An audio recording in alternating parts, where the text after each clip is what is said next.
नमस्कार दोस्तों, स्वागत है आपका हमारे चैनल गोविंद गोपाल में। फिर से एक बार दोस्तों इस वीडियो में हम बात करेंगे बेसिक सब्सिडी 2 अपडेट को लेकर, जिसमें सबसे पहले हम आपको बताएंगे बच्चे का एडमिशन के टाइम पर अब डॉक्यूमेंट कौन कौन से चाहिए।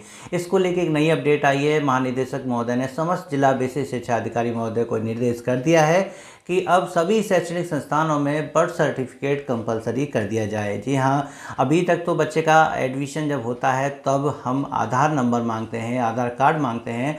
आधार कार्ड बनना बच्चे का बहुत ही कंपलसरी होता है, जिसकी वजह से वो डीबीटी जैसे लाभ प्राप्त कर सके और प्रेरणा पोर्टल पर भी बच्चे की डिटेल आधार कार्ड से जो है अपडेट की जा सके। यानी बच्चे का नाम जो आधार कार्ड में है अब वही ऑन रिकॉर्ड होना चाहिए, ये कंपलसरी हो चुका है।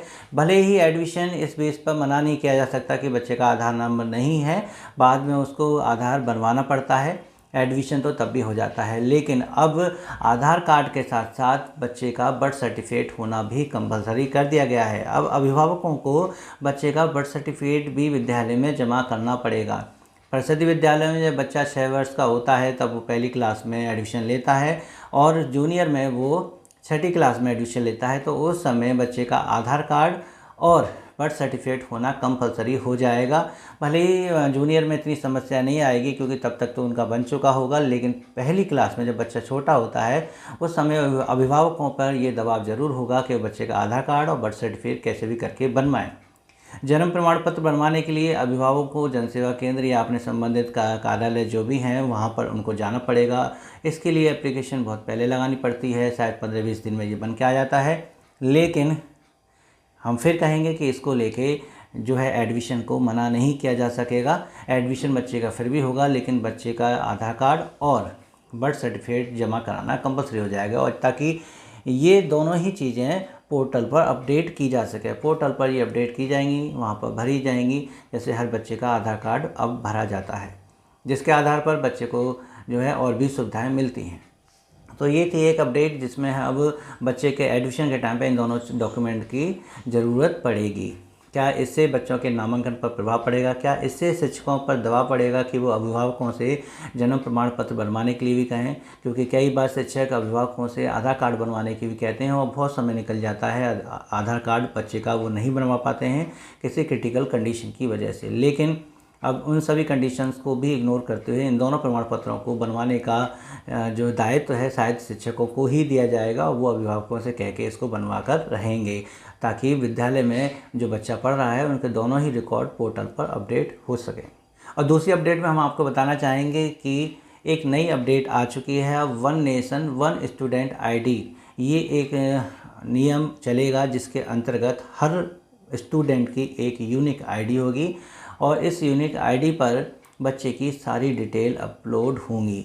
यहाँ ऐसा क्यों है कि ऐसे तो पहले स्टूडेंट का पैन नंबर भी जारी किया गया था, PEN नंबर भी जारी किया गया था, लेकिन यहाँ जो अपार, इसको अपार ID कहा गया है, इस अपार ID में बच्चे का एकेडमिक रिकॉर्ड जो है शामिल होगा। यानी बच्चा पहली क्लास में जो एडमिशन लेगा तब से लेकर लास्ट तक जितना भी वो एकेडमिक जो है नॉलेज लेगा, जो भी क्लास पास करता चला जाएगा, जो भी वो डिग्री आगे लेंगे, वो सारी चीज़ें उस पर जो है मिल जाएंगी। यानी इससे बच्चे का डॉक्यूमेंट वेरिफिकेशन भी आसानी से हो सकेगा और साथ ही साथ बच्चे को आसानी से ट्रैक भी किया जा सकेगा कि बच्चा कहीं आउट ऑफ स्कूल तो नहीं है, बच्चे ने पढ़ाई तो नहीं छोड़ दी, बच्चे ने किस साल गैप किया है।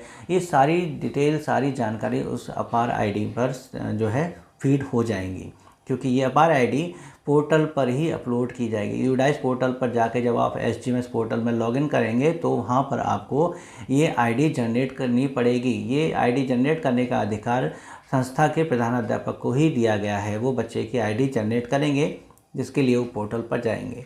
इस ID को जनरेट करने के लिए कुछ बेसिक इन्फॉर्मेशन चाहिए होंगी बच्चे की, जो कुछ तो हमें पोर्टल से ही मिल जाएंगी, कुछ बच्चे के आधार कार्ड से मिलेंगी और कुछ सर्टिफिकेट हमें अभिभावकों से लेके साइन करवा के अपने स्कूल में हार्ड कॉपी के रूप में रखने होंगे। आधार कार्ड से बच्चे का नाम, डेट ऑफ बर्थ ये लिया जाएगा और यूडाइस से उसकी जो पर्सनल इन्फॉर्मेशन है, यानी मम्मी पापा का नाम, क्लास वगैरह, रजिस्ट्रेशन, SR नंबर, ये सब उससे लिया जाएगा। इन सब को मिला के एक लास्ट में अपार ID जनरेट कर दी जाएगी, उसका नंबर आ जाएगा और वो हमें रिकॉर्ड रखना पड़ेगा। आगे उसी से ही बच्चे की जितनी भी प्रोग्रेस होगी सब उस पर फीड होती रहेगी।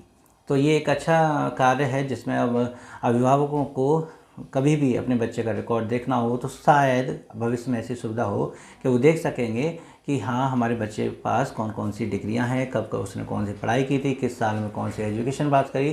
शायद ये सारी जानकारी हो जाएगी। भविष्य में हो सकता है इसके और भी कई ज़्यादा फ़ायदे हो जाएं। जब युवा नौकरी के लिए जाते हैं, डॉक्यूमेंट वेरिफिकेशन होते हैं, एक मोटी सी फाइल कई बार बनती है, उनके वेरिफिकेशन ऑफलाइन होते हैं, लेकिन शायद हो सकता है कि इस आईडी से वेरिफिकेशन की प्रक्रिया भी आसानी से और जल्दी से हो जाया करेगी।